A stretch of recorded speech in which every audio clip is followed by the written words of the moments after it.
Welcome to the Tax Playbook. I'm Trenda Hackett, your Web CPA with the Web CPA Virtual Tax Clinic. And as always, I want you to like this video, comment on this video, share this video. And if you have any questions about anything that I share on these videos, please visit us at www.virtualtaxclinic.com. So I'm going to dive right into our topic on today. We're talking about student loan debt being canceled. This is part 2 of a 7-part video series that I'm bringing to you to help you to understand how you can get your student loan debt forgiven, canceled, or discharged, all the same. So before we get into our topic on today, I want you to get your notepad, your iPad, whatever you're taking notes with, or you may have to screenshot some parts of this video. The really cool thing about videos, guess what? You can always go back. You can stop and pause and go back and replay. So before we get deep into our topic on today,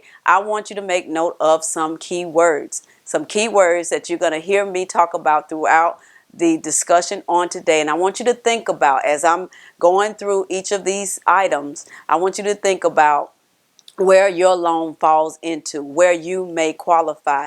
And most of all, if you did what I told you to do on the first video to get the information on your loan service provider, you're going to reach out to them and you'll be able to communicate with them that, hey, I want you to walk me through having my loan forgiven as a result of this. So let's get into these key terms.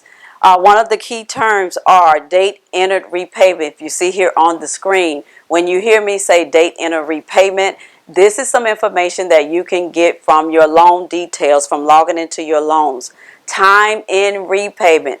The key number that you want to try to get to in forgiveness is 240, but you'll understand more about that as I go through these. IDR, income driven repayment plan. A lot of the changes that I'm talking about is going to be applicable if you're on a income driven repayment plan. However, some of the changes are, it doesn't matter which type of plan that you're on. Also, you want to make sure to note the type of loans, direct loans and FFEL loans. These are both public and Department of Education and commercial loans. So that's an acronym. You may hear me talk about FFEL and direct loans. A lot of what I'm talking about is applicable to those type loans. One-time adjustment. I'm going to get into this one-time adjustment that the Department of Education they decided on April 19, 2022 that they're going to be making some adjustments to your student loans account, and you're going to see these adjustments in the fall. An important date you want to note, January 1st, 2023, and I'm going to talk about this, that if you have a FFEL loan, if your loan type is FFEL and that loan is with a commercial lender, you have some time to get that loan consolidated so that you can take advantage of these automatic adjustments, but you have to get that done by January 1st, 2023. And another key term you want to keep in mind is consolidated loans. Consolidated loans. I'm going to talk a lot about that. So you may be wondering, why are these changes being made now? I'm so glad that you asked. So what was happening is that, I don't know if you tried to look into having your loan forgiven, and it's all about your time and repayment status. This video will not cover the public service loan forgiveness program. I'm going to talk about that in the next video. But the key to getting your loan forgiven is to make sure the time that you've been in repayment is totaling 240 months. That's just in general, but you'll find out on the public service loan forgiveness program that time is much shorter. So in the past, the Department of Education, if you were to, let's say if you were on an income driven repayment plan, and based on the criteria of that plan, your payment was zero.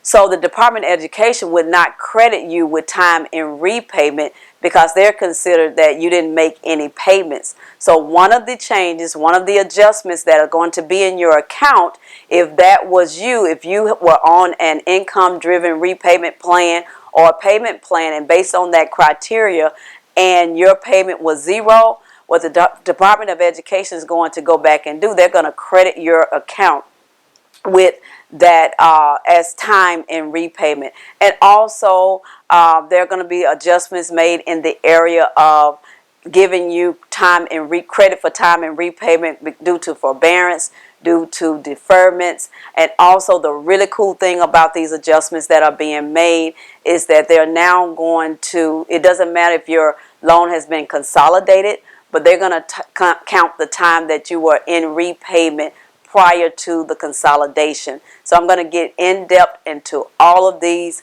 and guess what? I believe that there's something in here for everybody. So the title of this video that we're talking about is automatic adjustments, and think in terms of how your loan may be automatically forgiven. And I'm going to go one by one through these, and I want you to be thinking about which category that you fall in. And once you figure out which category that you fall in, the next step I'm going to tell you in the end, what do you need to do? And the main thing is contact your loan service provider. So let's get into these automatic adjustments, what they are, and I'm going to give you an example of each. Just pay attention to the screen, and of course if you need to pause, you can. So let's get into it. So one of the automatic adjustments that the Department of Education is making to your student loan accounts, number one, if you look on the screen, any months in which you had time and repayment status, regardless of the payments made, the loan type, or whether or not the repayment. For example, if you went on an IDR, income-driven repayment plan, or any other type of plan, and based on that criteria of that plan, if your payments were zero, now your account is going to be adjusted so that these payments will now count as time in repayment. That's one of our key words. Okay, if you look on the screen, there's another adjustment. 12 or more months of consecutive forbearance, or 36 or more months of cumulative forbearance. So what does that mean? For example, if your loan, and take these loans one by one, you may have a consolidated loan, and you still may have some separate loans. What you want to look at each loan one by one. If your loan has ever been in a 12-month consecutive forbearance, let's say for at least 2 times, these 24 months will now be counted as time in repayment. Right now, when you look at your account, that is not counted as time in repayment.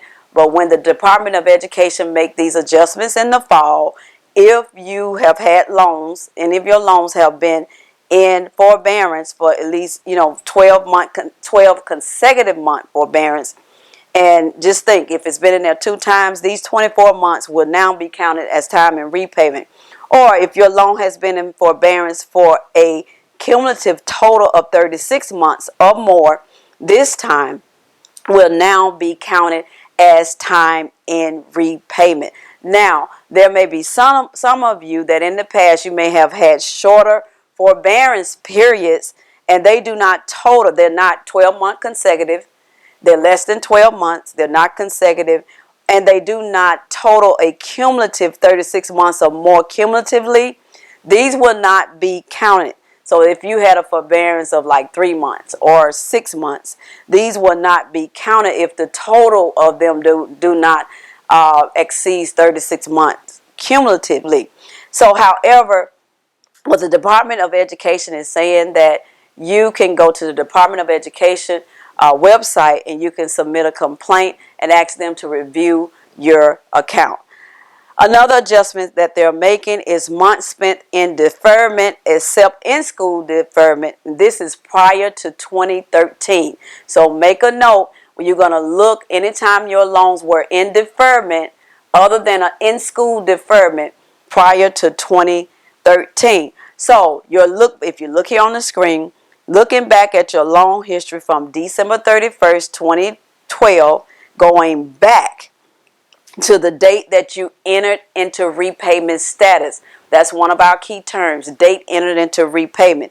If your loan was in deferment for any reason other than in school during this look back period, this time in deferment will now be counted as time in repayment as a part of this one-time adjustments that the Department of Education is making to student loans account. The next adjustment, any time in repayment prior to consolidation of your loan.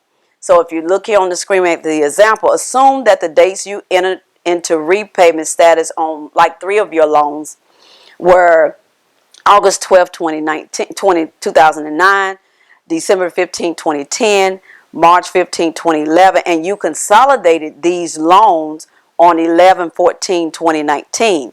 So as a result of this adjustment, any time in repayment status, forbearance, deferment, or even payments on each of these loans from the date entered into repayment up to 11/14/2019, that's the date of the consolidation, will be counted as time in repayment.